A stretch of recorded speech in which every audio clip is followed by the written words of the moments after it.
Hey, sorry, I was dancing to my own music there. Got caught off guard. Welcome in. I am Jake Jordan, your host, and welcome to Impact Over Attention. We're here at noon on Fridays all the time, and sometimes on Monday, let's be honest. But every Friday, I get to interview someone who gives us a little insight into what they're doing to make an impact in the world and how they get in their own way sometimes. I love talking to people about what they're doing and how it's working, but I also like to talk about how it's not working and how we can learn from each other. And so just going to say hi to a few people as we get started here. Chandra, good to see you. And Small, who's actually our guest today, she's working double duty. She's backstage right now getting ready. And another user, LinkedIn user there. There is a trick to get your picture to come up. Ann can maybe even explain it for us, but I think basically you go in through Facebook and it attaches to your information, and then you go back in and log in. But we can help you with that later too. But today we are here to talk about overthinking. And I know that is something that is an epidemic all the time. People deal with overthinking all the time across the board, whether you are mopping floors or running a company. We all overthink at times. And even over the last 12 to 15 months, there's probably been even more of that going on. And what I have done, as I was thinking this week, I was writing for my newsletter. I was talking to a few people, and I was going, you know what? I don't really have the problem of overthinking. I don't think. I just, activator is one of my top things and my strengths finders. And so I just go, make decisions and go. And then I'm laughing because before the show starts, I'm here about 15 minutes early. I'm working on some slides. I'm working on some bumpers. I'm working on some email, just doing some stuff before the show, getting ready. And what I realized is before I go into events or client meetings or things like that, my brain flips on. And all of a sudden, I think of 100 things I need to do before that meeting starts, and can even sabotage myself because I get out of the right mindset. And I go, you know what? That's overthinking too. Because I get in there and I need to be someplace and be present. And I'm overthinking about all the things that I need to get done before this thing starts, right? So it happens to the best of us, to all of us. And it's funny because we're blind to a lot of the things that we see in ourselves that make us less effective, less impactful in our days, our lives, and things like that. So that was kind of my thought process as I was going through that this week, inviting people to come talk about overthinking. And today's title is Overthinking or Prepared. So there is a difference between the two, and we're definitely going to talk about that more. So why don't I go ahead and just invite in our guest that we have here today. For those of you who don't know her, Ann Small is my guest today, and she's the founder of Blessed by Networking, and she is a LinkedIn strategist, and she does a lot of work on LinkedIn. She's fantastic follow, especially in the comments, because that's where she does her real magic.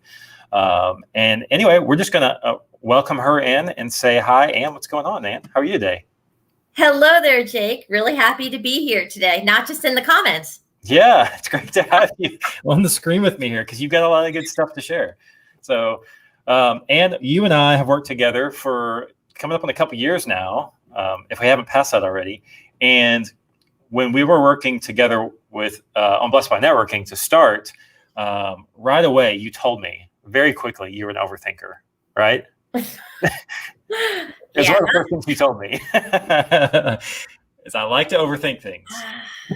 So is that right? Or am I making that up? Okay, I don't know if I said it like that, but it has come to my attention again lately. Yes.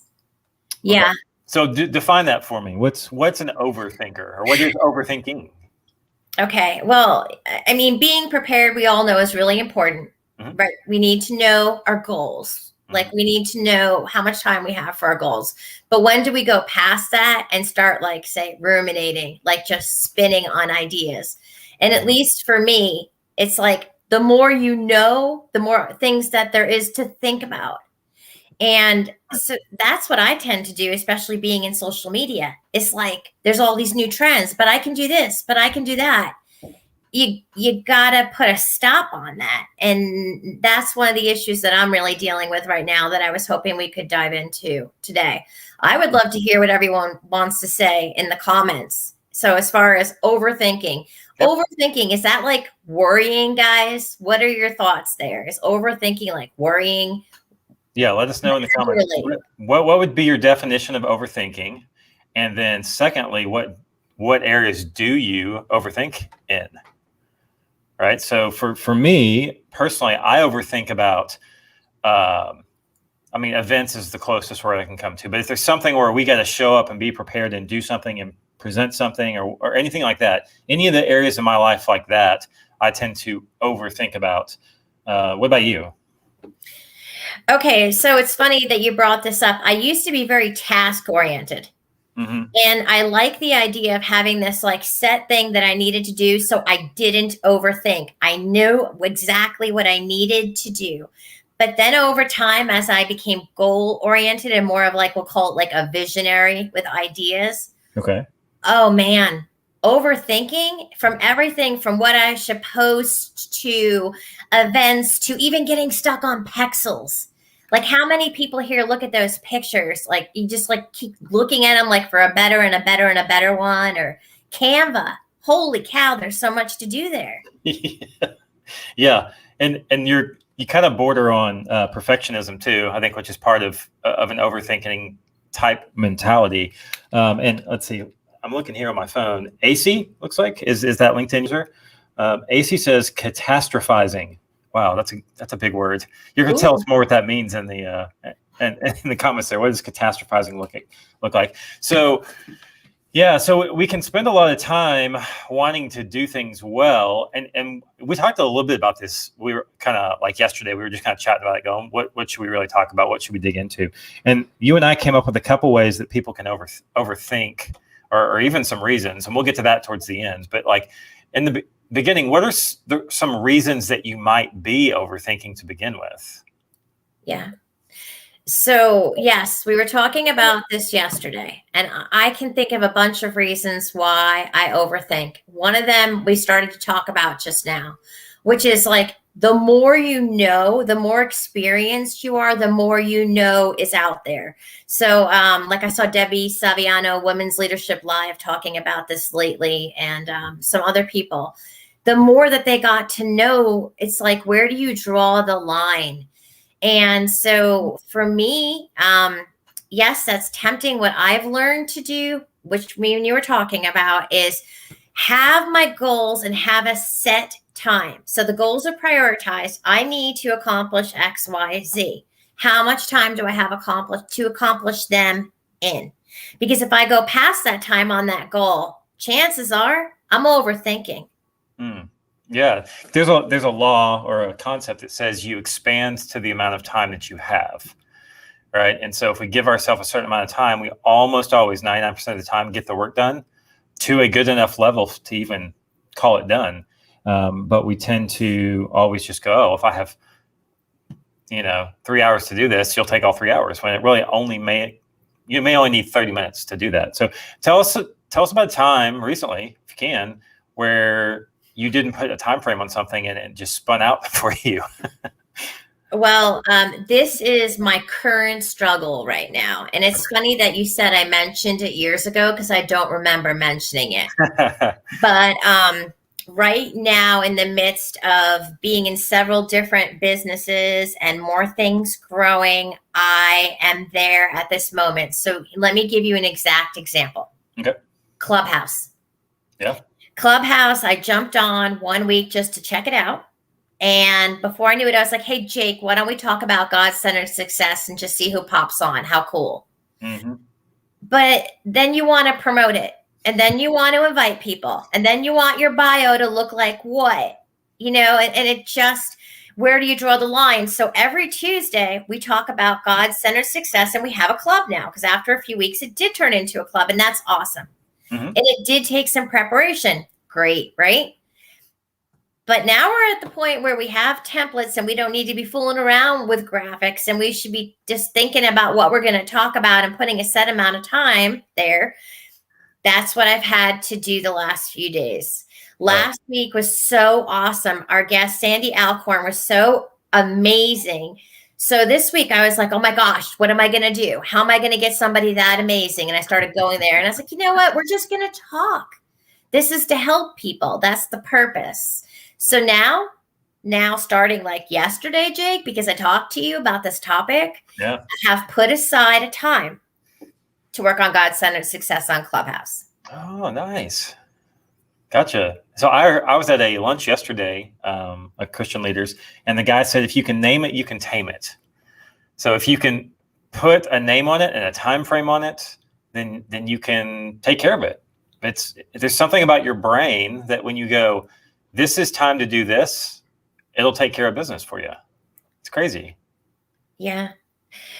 I can see how that would fit. And yes, about naming it, definitely putting a time frame on it without a shadow of a doubt. I think that's the key thing for me right now is the time frame thing. I hate writing things down. I just like to like wing it. Like just go wing it all, go talk, figure it out as it goes because of the overthinking thing.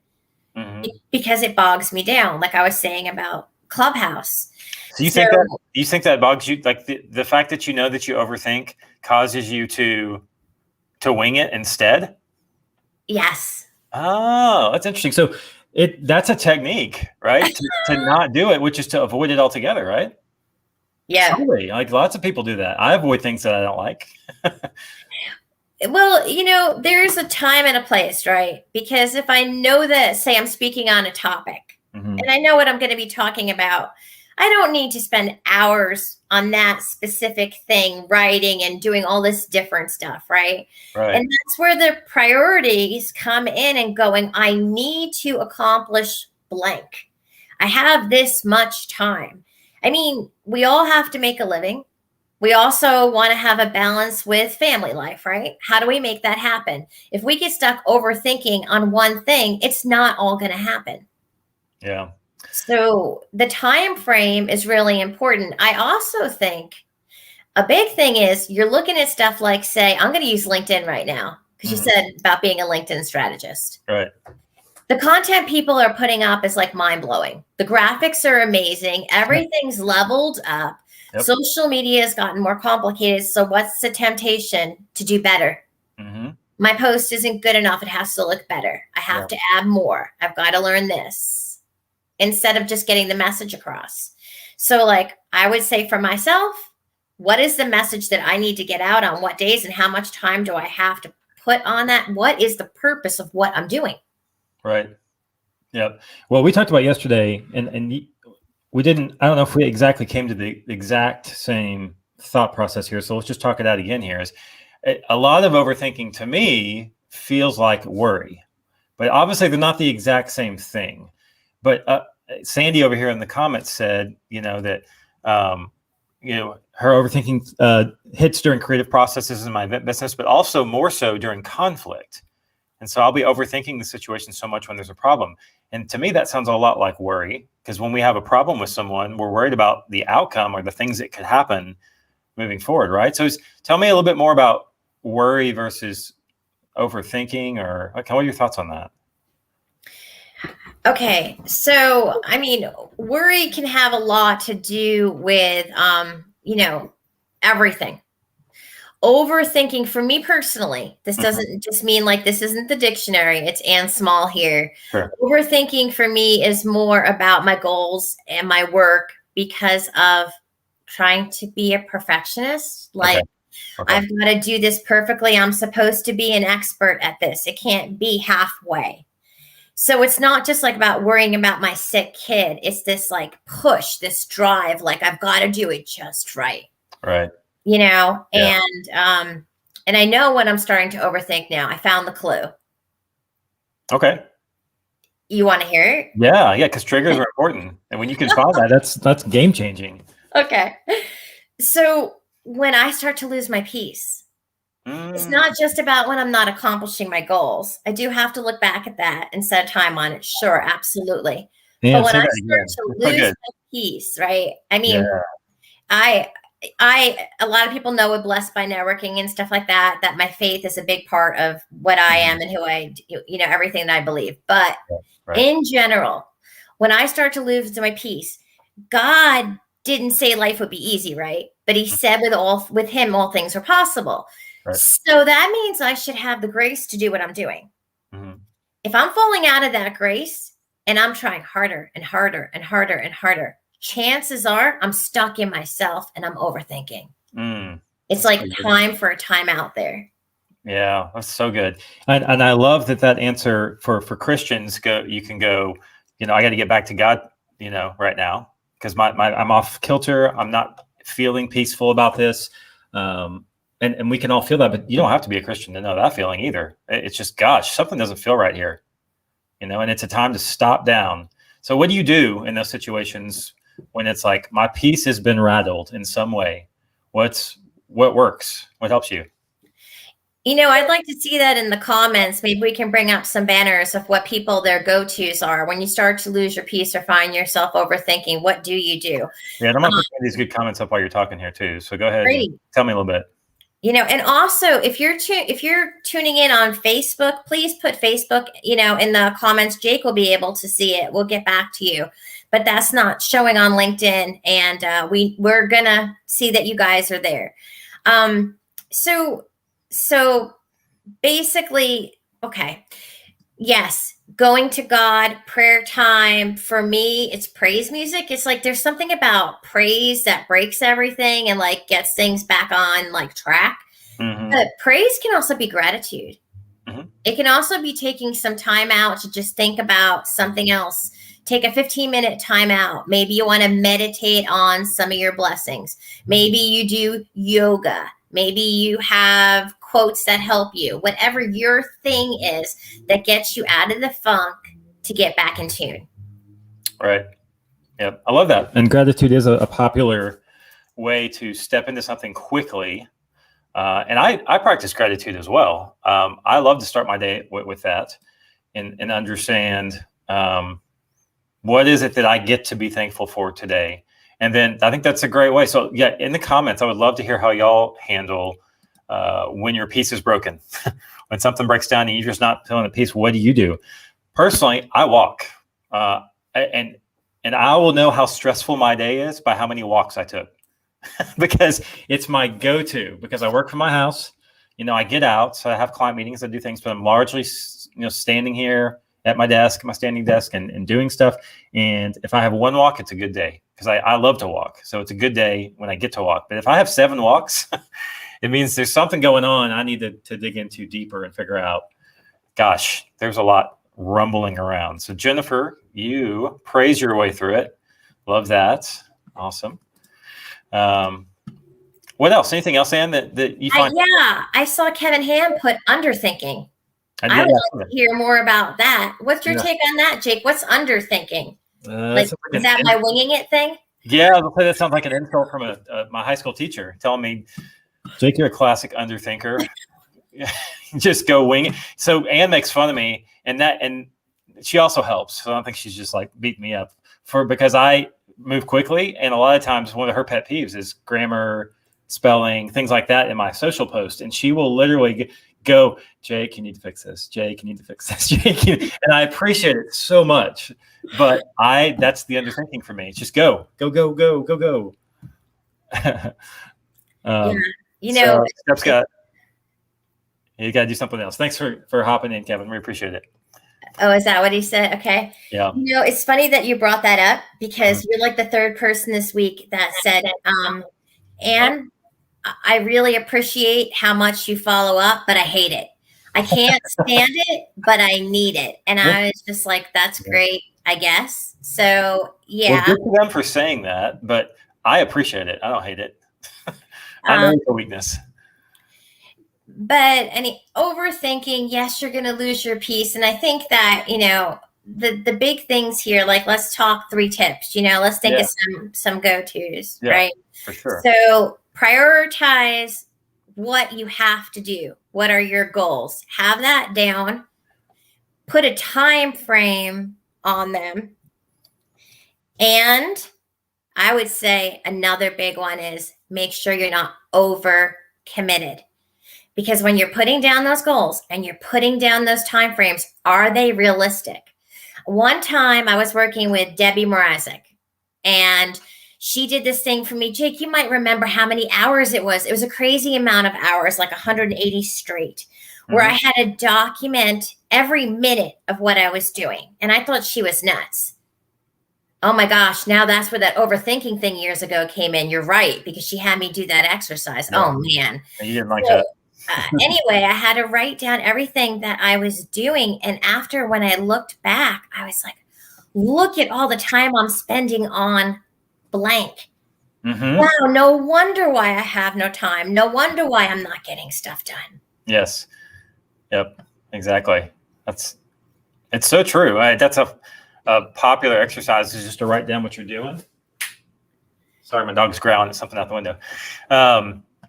Yeah, one of those things to do that, because it does exactly that. It helps you see where you're spending too much time. And let's look right here. Here's a great example. I typed this in the comments. I put spaces. I did everything I was supposed to do, and I still misspelled goal, and it still crunched it all together. So there you go. I'm not immune. We can edit comments now. Thank you, LinkedIn. Yeah, just not from StreamYard. So that's true. Yeah. So I don't know. So let's talk about this though, right? So there's pick a goal. So make sure you're writing this stuff down, where you headed. Put a time frame on it, because without time frames, the perfectionism for sure will spill over. But overthinking, and then basically do less. Don't overcommit to and do so many things. I don't know about you, but when I've got just a few things on my plate, my creativity factor goes way up. Like, I'm so much better at those projects because I have the mental space now, right? Fanny Dunnigan, yesterday she was talking about how she's been overwhelmed, and she went to a few people for help with productivity tips. And she mentioned, I know one of them was Lisa Heiser Harrington. What she was saying, one of the things she learned, I think it was Jordan Carroll said, there's certain times of the day, like if you feel the most energy in the morning, do your creative stuff then. So it was either Lisa or Jordan telling her that. And the other thing was batch things together, because your mind needs to stay focused on one spot. So like if you're doing events, do all your event planning at one time. And then say later you need to follow up with clients, do all your follow-up at one time. Yep. Yeah. That's it. It's exactly right. Exactly right. I'm going to shout out here my friend Kevin Pete, man. It's great to see you. He was the head of media at Christ Chapel when I went there, and a friend of mine, and so good to see you, man. Thanks for jumping in here. Yeah, the time frame component is a huge part of it. And Sandy says here, she's fighting that battle now with the event business. It's hard to manage the business when you spend so much time working the business. So she has to get better with time management. And a famous quote is, you need to make time to work on the business, not just in the business. And actually, we had a goal setting webinar yesterday, Sandy, that would be perfect for you. It's I'll make sure you can find out about it next time. But literally, this is what we do. We help you figure out how to prioritize stuff. Because, Ann, remember back a couple of years ago when we met, you were running Blessed by Networking, and you were doing, I was too, let's be honest. We were both doing about 9 things every day, like 9 different things, completely, all this stuff. What's changed between now and then for you? Because I know stuff's changed for me. I learned a valuable lesson there. Yeah. I was trying to take on too much myself, and it's not realistic. And I think that's one reason why the overcommitting is so important. Like in a situation like Blessed by Networking, where a lot of people are messaging for help. If I'm going to be working on the events and different things, somebody else needs to be doing prayer requests, right? You can't do everything. One person can't do everything. So, that's the overcommitted thing. And I found that with Blessed by Networking. It was a blessing, but it got to the point where I was trying to do so much. You were trying to do so much that you said, are we turning into not so blessed by networking? It's true. Okay, so that's a perfect segue to wrap this up. Is Ann does a fabulous job. In particular, she's a LinkedIn strategist. She can help with all that stuff. She can help you get more engagement, find the right people. But she also helps people who have shows, and she helps them be engaged, because you know what? You can't be the host and the producer and engage with the comments and do all the different things not as effectively as you could be doing. So Ann is a great person to think about hiring if you were looking for someone to help you out with your show. So Ann, tell us where they can find you. What have you got going on? Where are some things that we need to know about you before we finish up here today? Okay. So, yes, I am a LinkedIn strategist, so you can find me on LinkedIn. Yay. And I will, after this is done, since I couldn't be in the comments at the same time, I will put the link to my profile. And in fact, I challenge everybody to connect with 3 people in the comments. Put your link to your profile, or, tag, but connect with each other. So you can reach me definitely on LinkedIn. That's the best place. I am on Facebook and Instagram, but LinkedIn's like my jam. So, yep. Love to help you with strategy on LinkedIn and engaging, because engaging is what makes the difference. It does. Yep. And then on Tuesdays, we are doing what? God-centered success. And that is a place on Clubhouse. A lot of people from LinkedIn, that's where we're putting the event up the most. Mm-hmm. Where we come together and tackle a topic we're going through. And it's at work. In fact, it's going to be similar to Overthinking on Tuesday. Yep. I'll be getting that up. I'll put that link in the comments too. Yes. But we're just people trying to have God at the center of all that we do and do well in this world. So that combination, Yep. That's awesome. Cool. So if you guys don't know what Clubhouse is, or you need an invite to Clubhouse, just let us know in the comments. And we'll put the links to where we'll be, and, send us a message and we can get you an invite to Clubhouse as well. Ann, thank you so much for joining me today and being a part of this show on a normal basis anyway.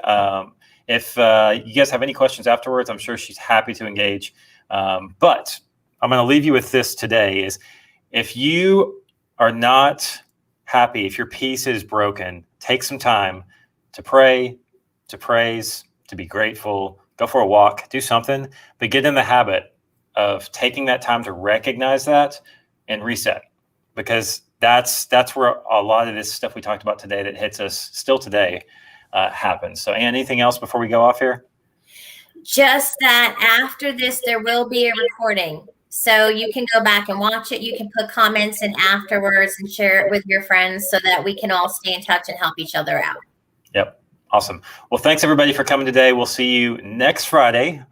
Check in. And if you haven't seen my newsletter, so go to my profile and subscribe to my newsletter, because I basically just wrap up this show and some other thoughts and give you some resources to help with it. So thanks a bunch. We'll see you all next Friday. Thanks, Ann. And we'll see you all later. Bye-bye.